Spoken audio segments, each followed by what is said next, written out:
Right, thanks again, everyone, for joining me for another WKS interview podcast. This time I'm with Vikki and Baz St. Ledger. How are you doing?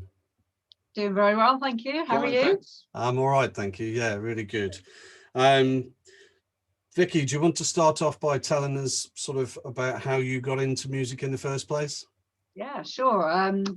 I think I was very fortunate to go to a junior school that was very heavily involved with music. So I was taught from an early age to play recorder, which I started on, and then guitar.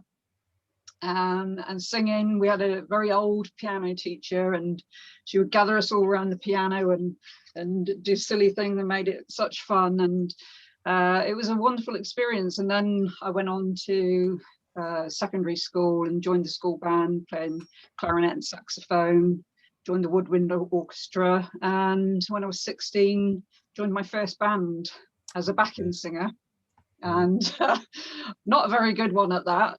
I learned the hard way. Stage is the biggest university in the world for me. You learn very quick and hard, and Yes, yeah. particularly back then, because it was very male dominated arena, and being a young female and only a singer,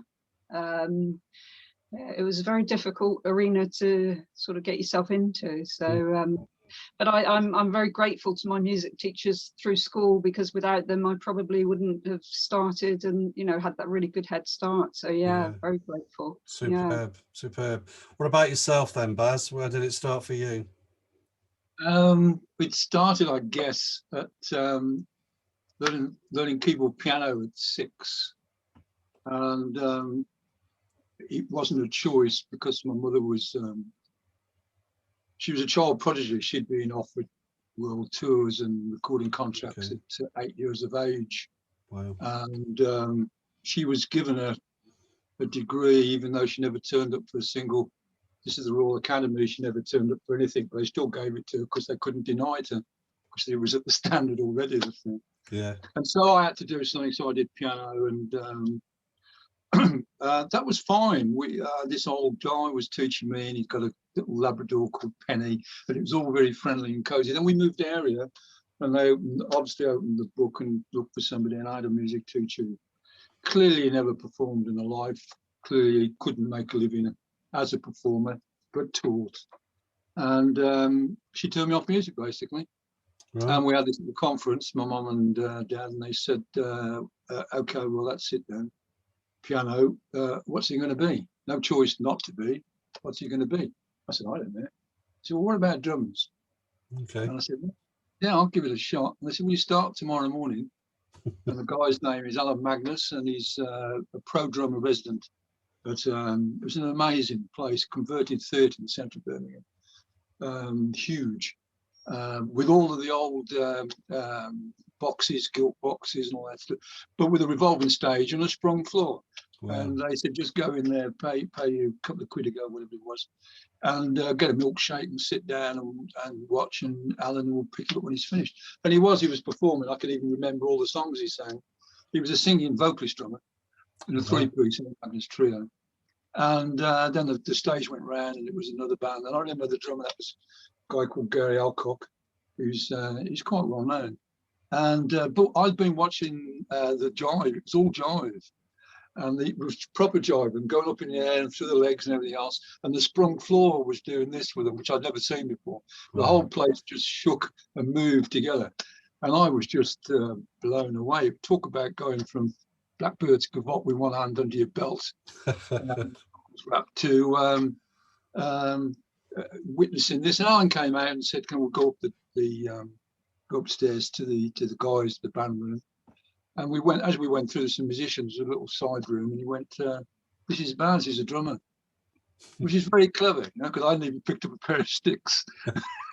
And it went on from there. It was great. I got to 12, and my parents decided it would be a good idea to make money out of it. I hadn't gigged at all, really, and so there was weekend gigs every week, and I was getting paid 6 months in advance, because a contract would go out, they would sign the contract, return it with the money, and then it was good money. I was earning probably between that and up to 16, about equivalent of grand, at least £1,000 a week. Wow. And then I joined, saw an advert, joined a band. They came over to me, and by this stage, my parents couldn't stand the rehearsing, me practicing 4 or 5 hours, and they didn't want to tell me to stop. Yeah. So I'd done my usual sojourn into the centre of Birmingham to go around the music shops, and came back on Saturday afternoon. And in that time, he was just filling off a chalet. He actually built the thing while I'd been out in Birmingham. And they moved my piano, my guitar, my record player, and the bed was in there. And so I lived in there and rehearsed, practiced. And this band turned up. I didn't know they turned up, and they suddenly knocked on the door and came in. When you answered our advert, and all of these guys pulled in. And I said, yeah. And they said, we'll play something. So I was sat on the bed with the drums and played. And they said, you're in. First gigs tonight. And that was a baptism by fire, because I'd never seen anything. I was doing private functions, which were, quite respect. This was just a full-on party. You'd think these people, they weren't, but you'd have thought they were high on drugs or something. It was just, I looked out at these massive seething bodies and, and thought, Christ, this is a life, and I'm getting paid well. And it went on from there, basically. Right.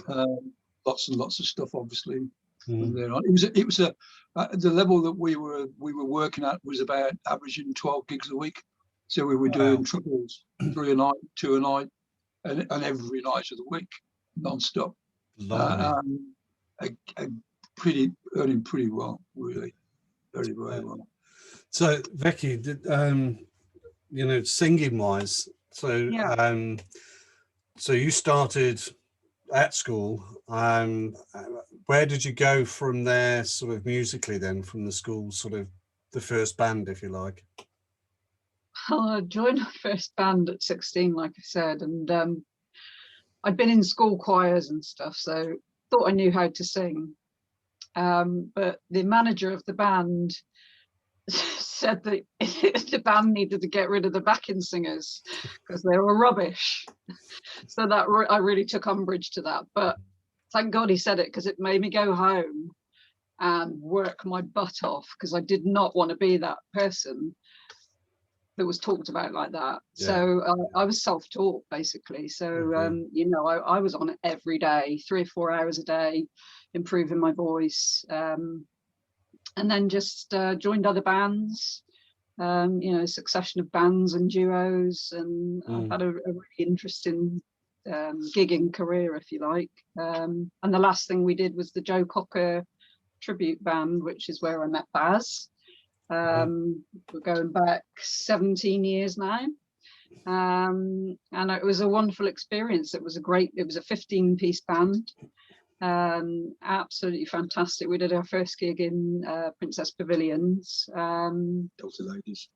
I was part of the Delta Ladies, so one of the 3 backing vocalists, and the other 2, Leslie West and Annie Binding, had these incredibly massive voices, and there was little old me in the middle trying to keep up with these 2 big ladies, with these big belters.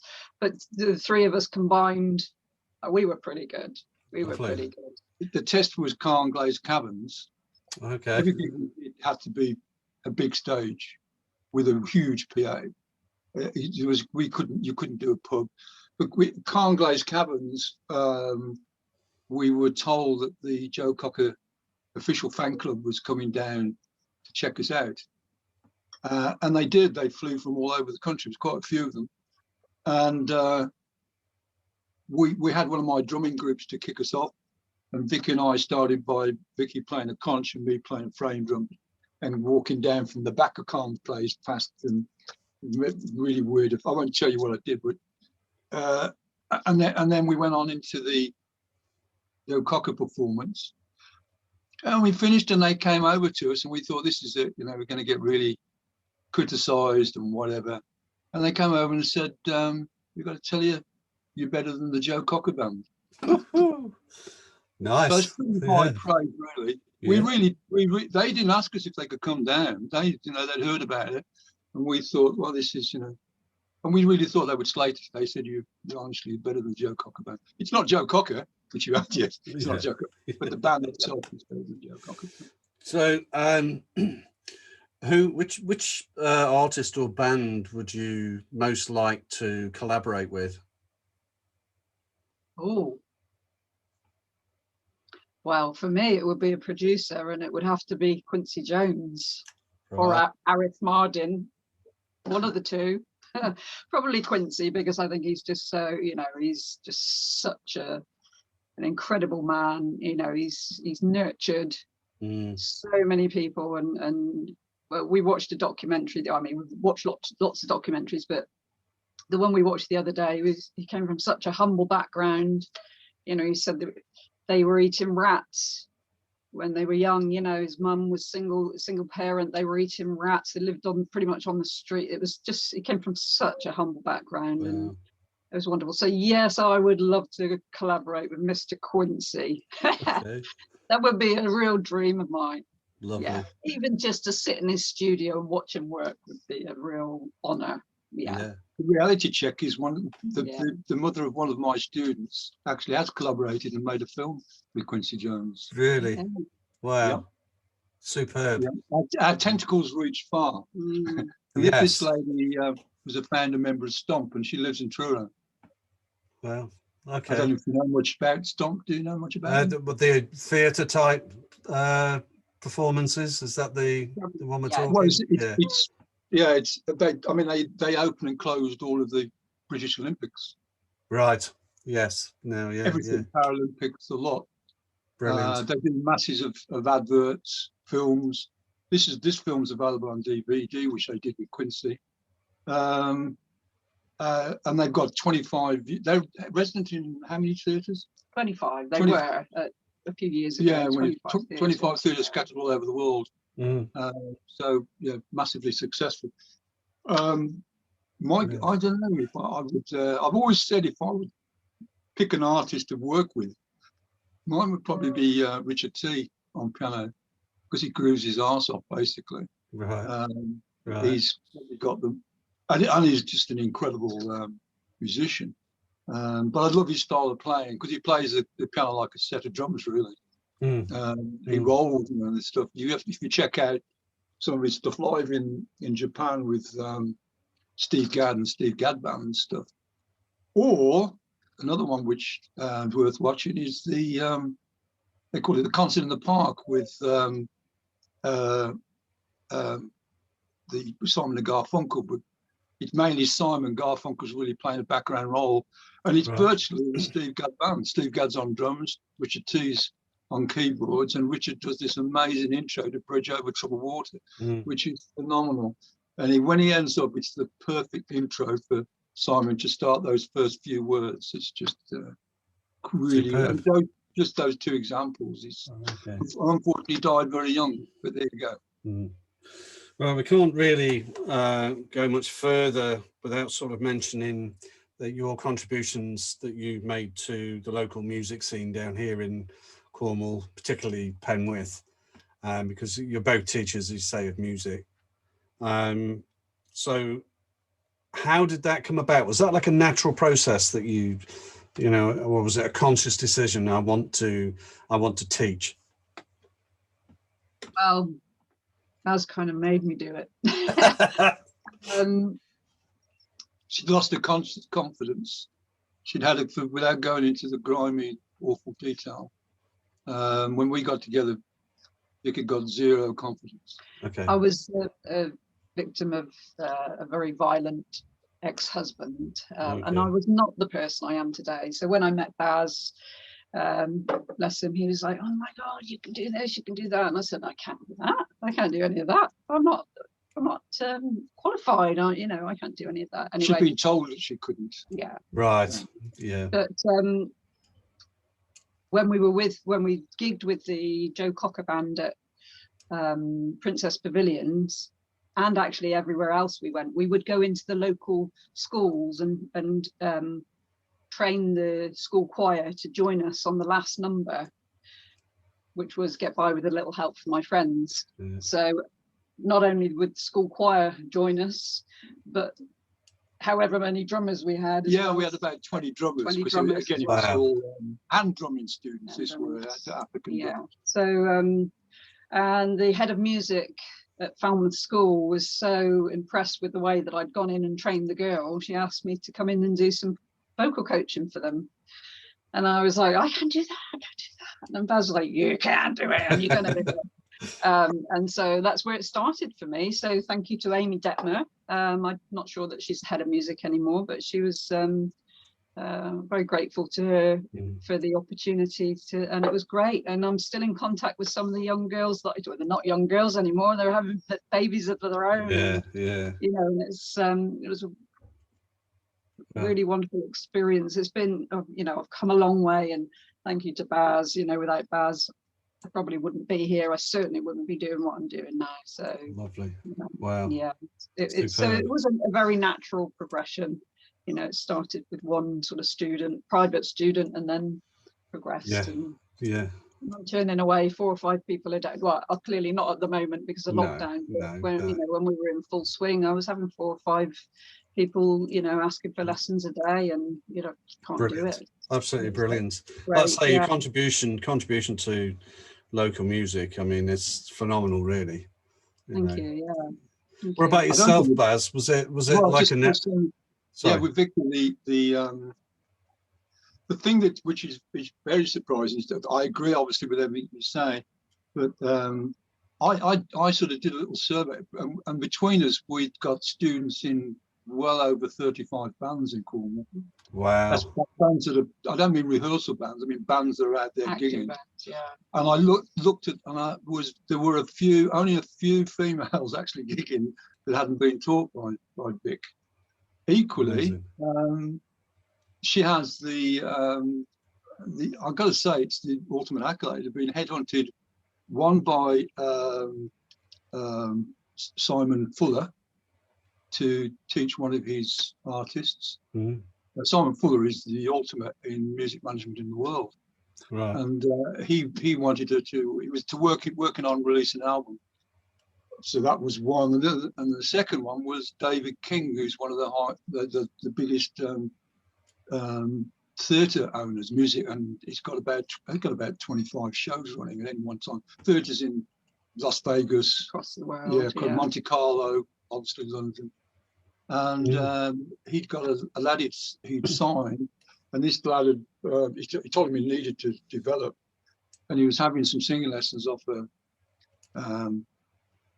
vocal coach in Cornwall, and he was asking her questions, things like what's the mixed voice, and she was having to go on the phone and Google it and say, oh, that's what it is.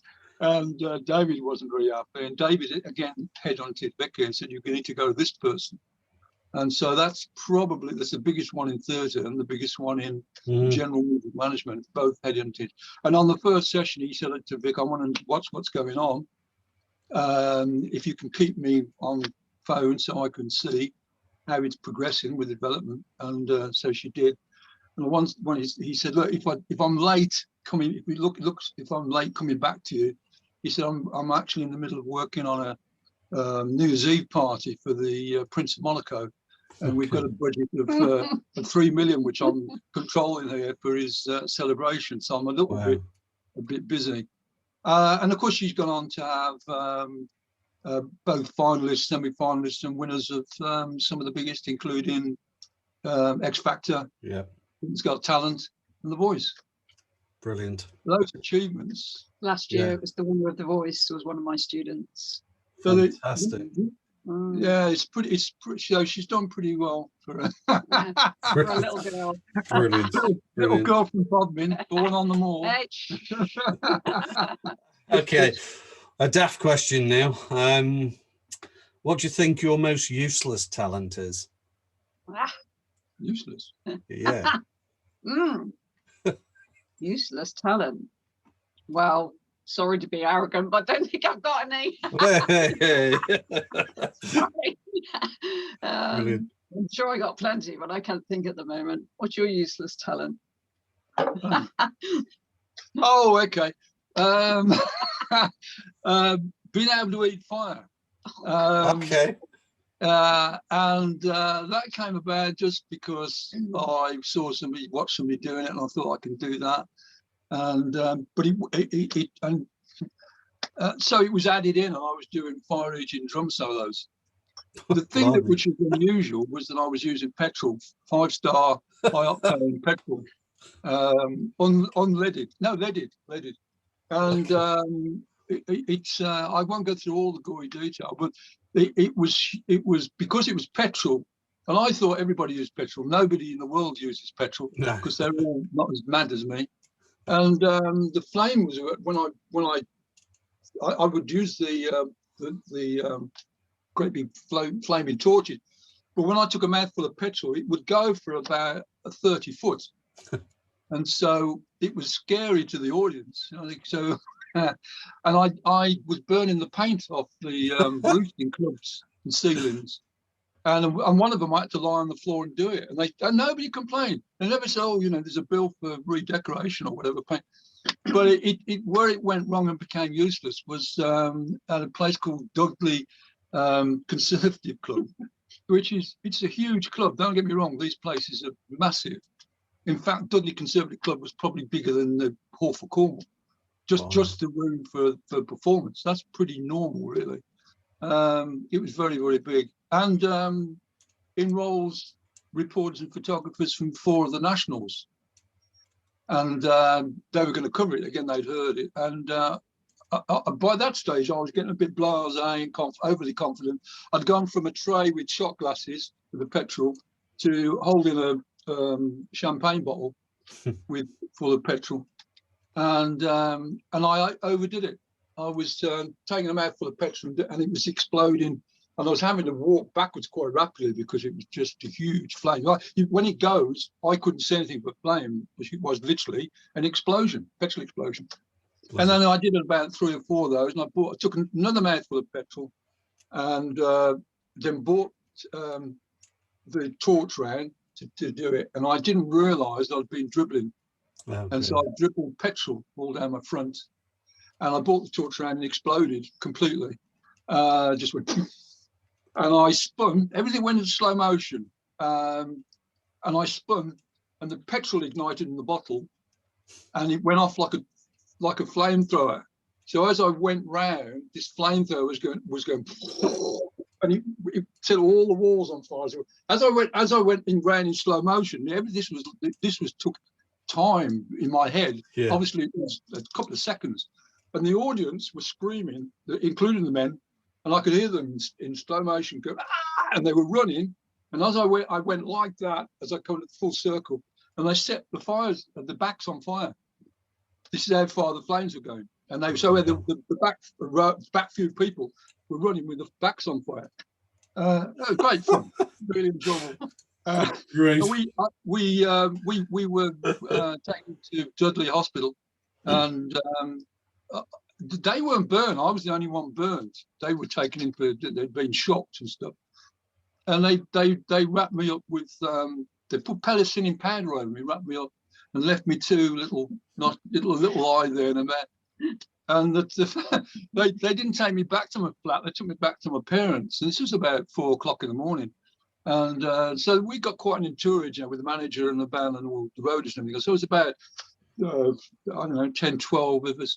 And the manager knocked on my parents' door, and my mother came to the door and said, what is it? And he said, well, we've had an accident. She said, what sort of accident? And it was just like a rehearsed film. All the crowd parted. Like I was stood right at the back. The crowd parted, and I was stood there looking like the Invisible Man. Superb. Following morning, all the papers turned up, and I was playing the piano, and they wanted to take pictures of me. And the music on the piano was "You Don't Know Me" by Ray Charles. Oh, superb. 2 nights later, and that it was the amazing, and then the big theatre. And close friends of ours were, I'm looking at the Argent. The band Argent. Oh, and you don't. And I went down the bar, and the drummer was down there. I went over and started talking. We know him very well. Went over and talking to him, and he's chatting away to me. And after about 10 minutes, he goes, "Excuse me." He said, "Who the hell are you?" Brilliant. Anyway, so that's a useless talent. Okay, I super. got beckoned to the summoned to the Chief Constable's office, and he said, read me the Riot Act, and he said, you don't know this, but questions have been raised in Parliament about what you've done because it was so dangerous, and you actually set fire to a Conservative club and the audience. And they've decided they're going to pass legislation to stop anybody repeating what you did.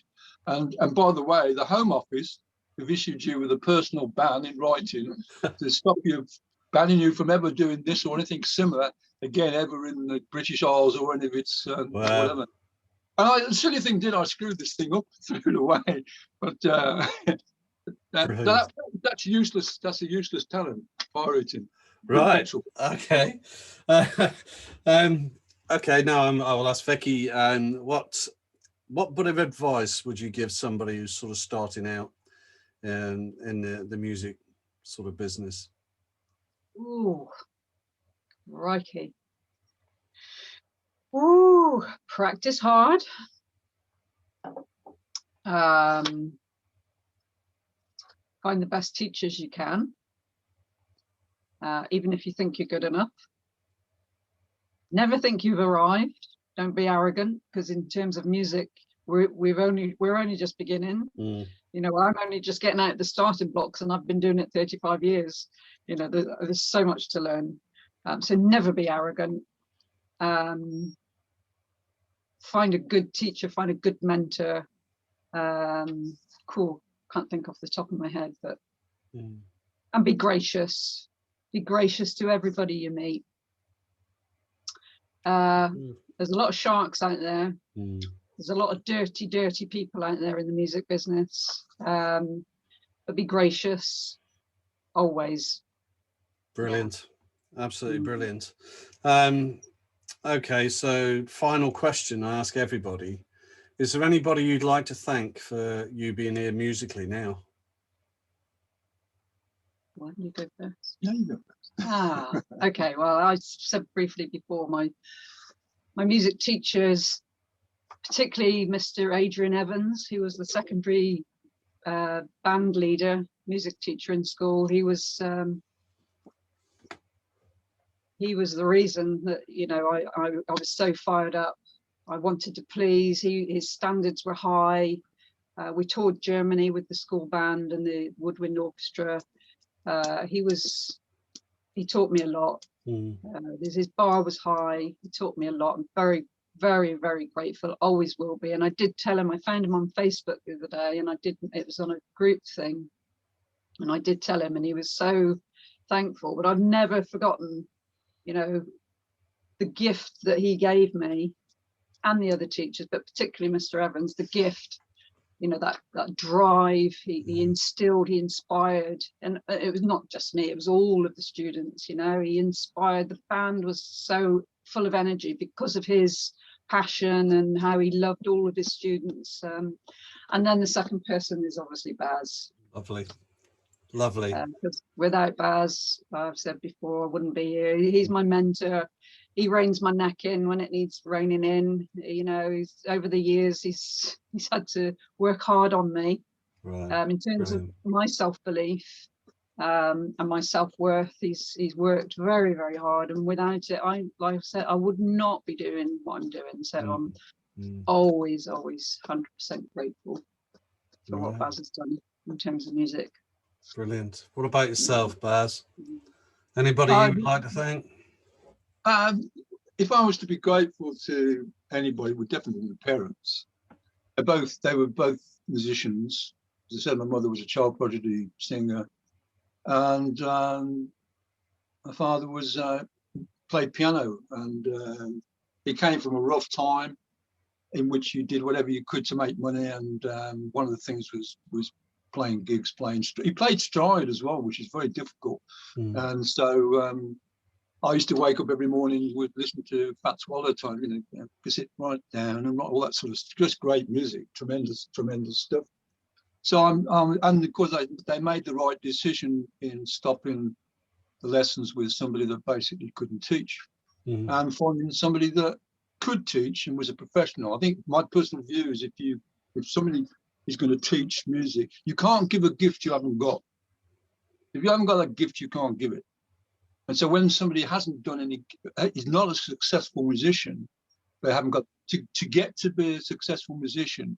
You have to, when you talk about talent and a gift, you have to have that talent, and you have to have that gift which takes it way beyond basic talent to be able to go out there and work and successfully make a living. And a living, to me, I started to think, what's the living then? Because it's clearly got to be at least the national average income. Otherwise, you're living with your parents or living in a caravan somewhere or whatever.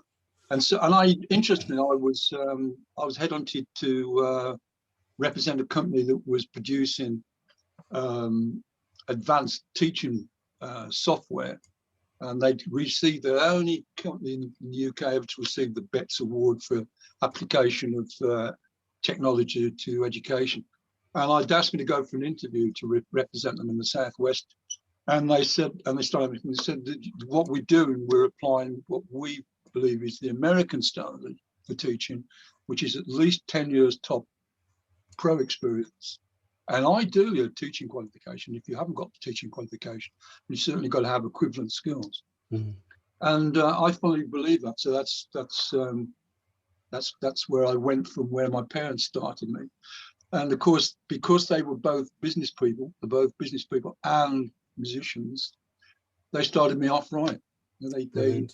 I never got ripped off. I was paid in advance. I was paid very well. And I believe that's the way to do it, because you've got to sustain yourself. If you're a musician, you've got to be able to earn. You've got to have a normal life. You've got to have a house, a car, a family, whatever.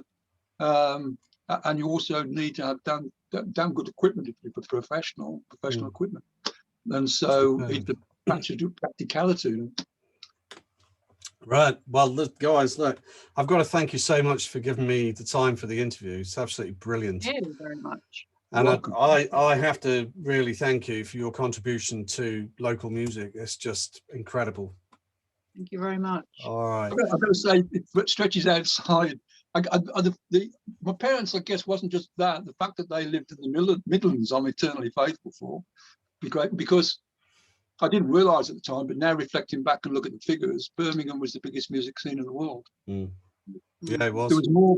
We had a thing with registering names in those days, and there was more registered bands in Birmingham than London, Liverpool, Manchester, and I think then pretty well Cardiff put together. More bands, working bands in the Midlands at that time. And so that without that, I couldn't have achieved a part of what I have achieved. And it made life a lot easier. You know, I say I was doing 12 gigs a week. Well, I wouldn't be doing that in Cornwall.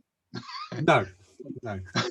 And so I'm also, it wasn't just their business acumen, their knowledge of the industry, musical background, but also being in the right place at the right time.